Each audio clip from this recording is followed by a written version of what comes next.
Hi, Rhiannon. Thanks for inviting me over. Thank you so much for joining us. So you've chosen to talk to us about the 2020 formula from the book The 5 a.m. Club by Robin Sharma. So first, tell us a little bit more about the book and the 2020 concept.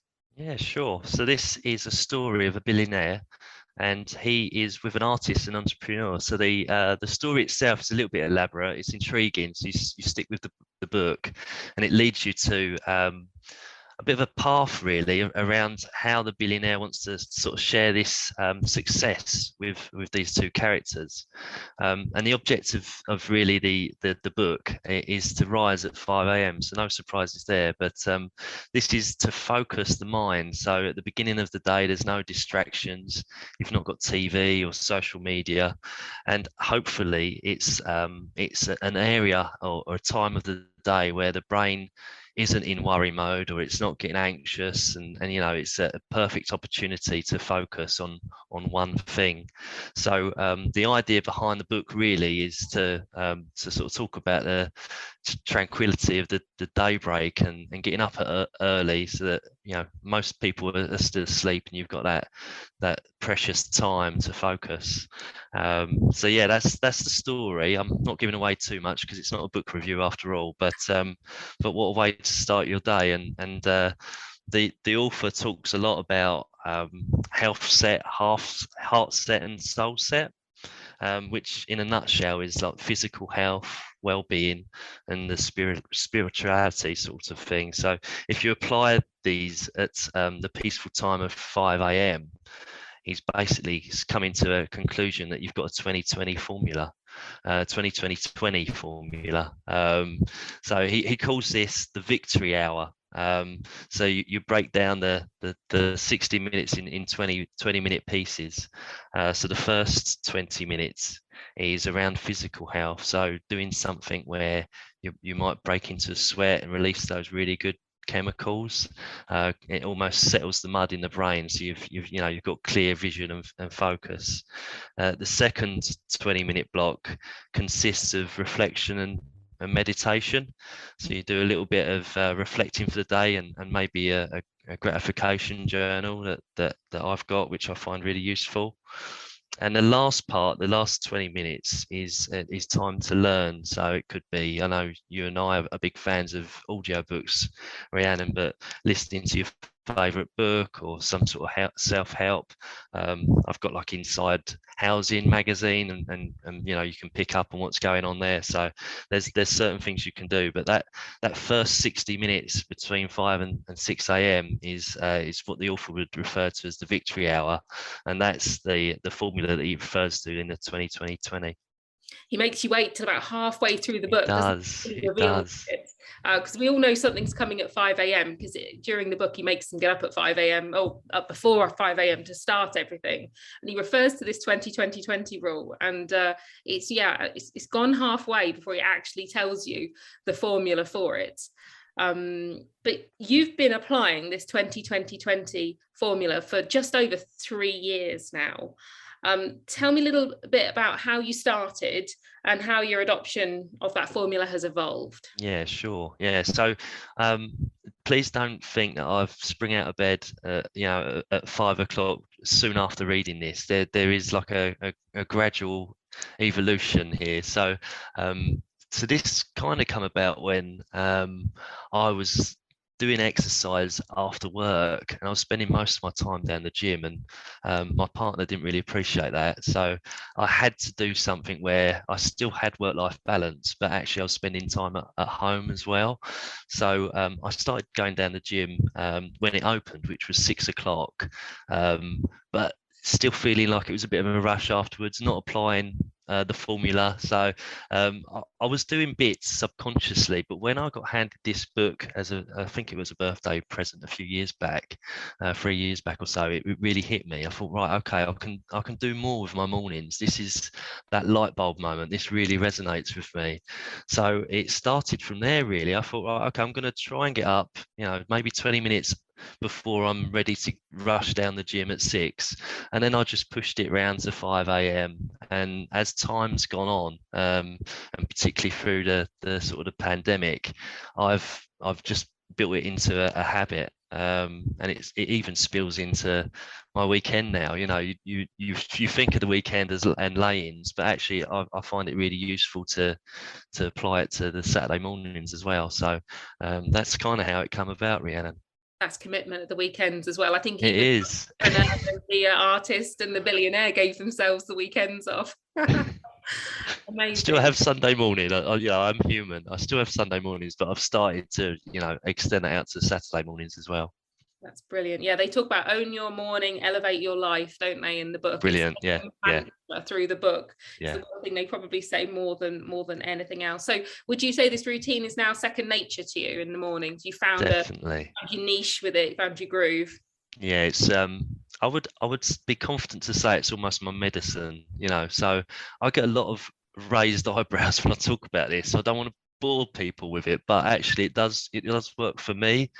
It is my medicine.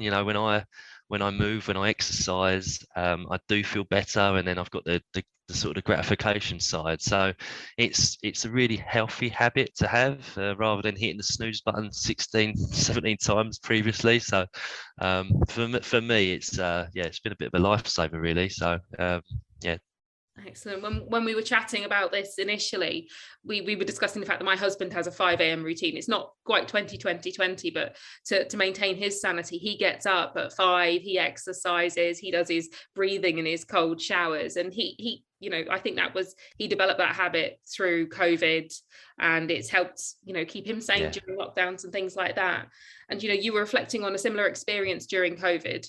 I was, yeah. So I think last year was pretty hard for most of us, but where the gym was a place for me where it helped with my mental health and exercise, when that was taken away, it was difficult. So this formula really did help, just to stay focused and just create a habit that's good for me. And I think you can often feel like Groundhog Day when especially in lockdown, it was very repetitive. But when you are going through the sort of gratification journal and doing a bit of reflecting, the roof over my head, the clothes that I'm wearing, the warmth of wind, the radiators, for example, the heating that we've got on, you just feel like that I should be grateful for a lot more things and not to get complacent. So I found it really helpful when the going was tough last year. There was some challenges at work, and you ride through it because you've built in a really healthy habit through the 20-20-20 formula. And do you think that all parts of the 20-20-20 formula are made equal? Because you were clearly always doing the exercise, granted not at 5 a.m, but at the end of the day, were you doing the reflection and the sort of learning bits as well, or was the reflection new? Yeah, so the newest part of this for me was the meditation. I often had thoughts of somebody on the top of the mountaintop almost with their legs crossed and humming, but it's not that. It's just not that. It's so simple and it's so accessible. We've got some really good free apps on any smartphone, and I personally like guided meditation. It does help me focus just on my breathing, but I didn't realize how easy it was to do and how effective I find it, the stress levels, etc. So out of all of the formula, I would probably say for me, the meditation was a bit of an eye-opener. I didn't realize how beneficial that was.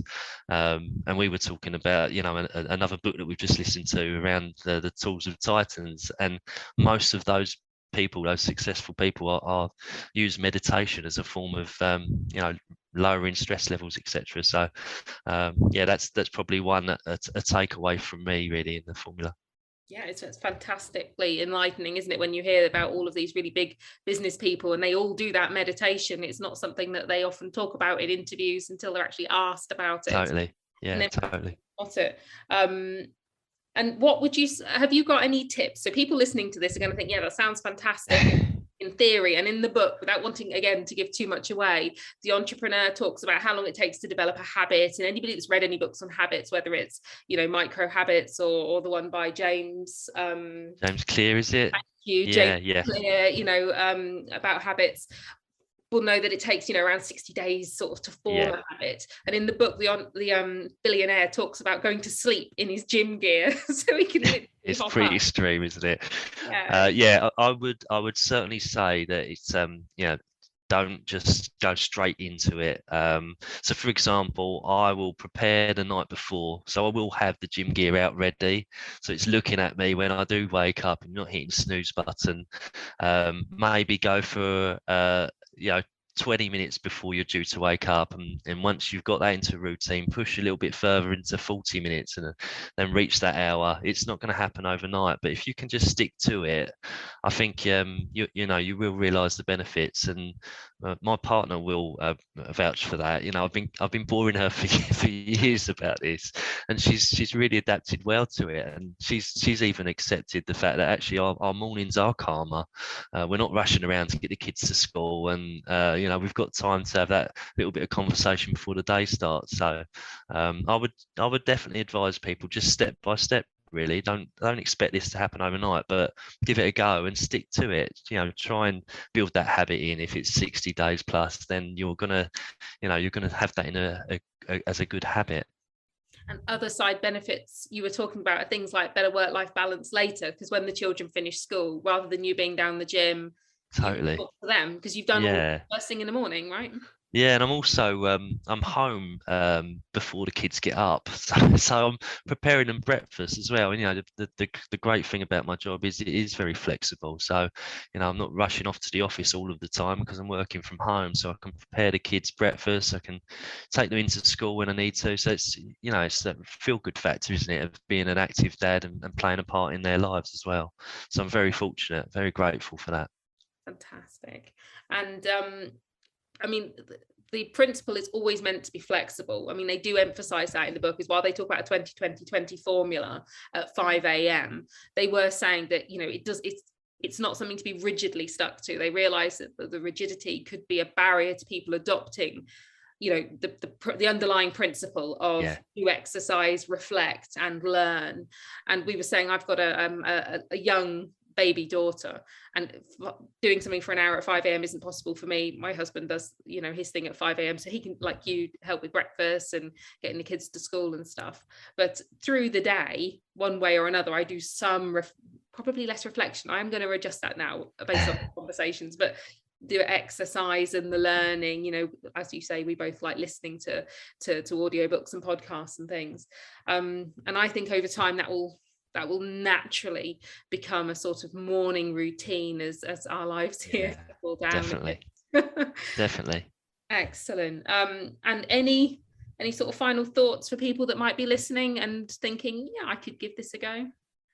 Yeah, don't rule it out. Like I say, I get a lot of people raising their eyebrows, going, "Well, what on earth is he getting up at 5 if he's not got anywhere to go?" But actually, if you are feeling like you're struggling in the mornings or throughout the day and you're not